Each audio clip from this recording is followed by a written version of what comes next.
All right, my name is Chicano. This is my story.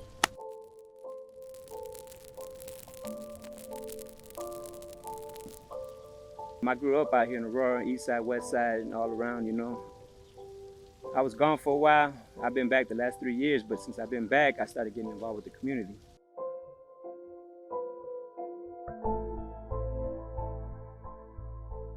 I was going to a lot of neighborhood group meetings, but I was just there to observe.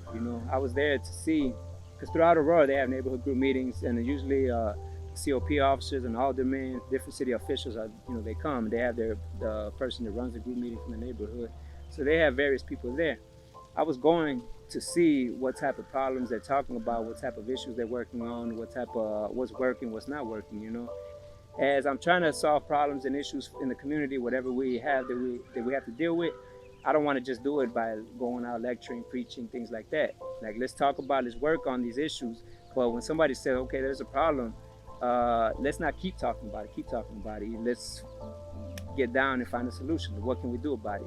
If the city says there's no funding for whatever, because they say that a lot when they put their money elsewhere, then how can we as a community start funding this program? If we need a community center in there, we can't wait on the city or the state to do it. How can we do it? There's ways. You just got to put your head together, fundraisers, things like that. Have people donate money every so often, but and put it in a central location. Eventually, you'll get it. So my thing is always to help the community, is to do fun things as well. I went to support an organization on something they were doing, and I brought some kids from the boxing club. They did a demonstration. We brought cars. We brought a band there. And it was an overall good feeling. And for me, it's like, keep continuing that throughout Aurora. Keep continuing to support businesses throughout Aurora, so there's always something going on. Going back to COVID, when you first heard about it, what were you thinking in time? You thought it was serious? Or? Well, in the beginning, when you first get your news, you hear about it in other countries, different countries, China, whatever, so. And then you hear in the social media people making the jokes about it. So for me, at first, I don't pay attention to it, because I don't know what it is. I wasn't watching the news too much. I was just hearing it online. And so I didn't pay attention to it because I'm like, oh, it's just, something happened in other countries, people making jokes of it. And then as time went by, they started speaking of it more, like it's getting more serious, and it's starting to come, to the United States. Then I realized, okay, people travel, especially the United States. They travel all over the world. So I started realizing, okay, it's gonna come, it's gonna hit hard.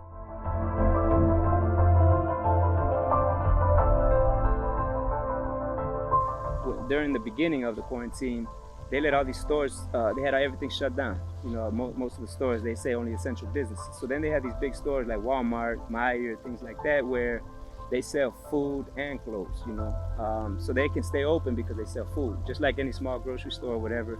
If it's a store that's dedicated to food, what people need to survive, they can stay open, or essential things that you need as far as for your cars, things like that. I understand that, but then you got a big store like Walmart, because they sell food and they sell certain things you need, they leave it open, and then people are allowed to go in there. They were allowed to go in there and shop all throughout the store. So if you're shutting down these small businesses that have like a clothing store or something like that, and they can't be open at all, then you shouldn't have let people in Walmart, you should have had that area closed off. If you're not allowing this business to be open and he's suffering, but you're allowing a big corporation like Walmart, to be open and they're making money, maybe the employees, they're happy they're working, but as far as the overall, they could have just kept what's necessary open and roped off the other sections, like you can't shop, until this is over. They didn't go about this, so that's not right. There's a lot of fast food areas that didn't have to be open.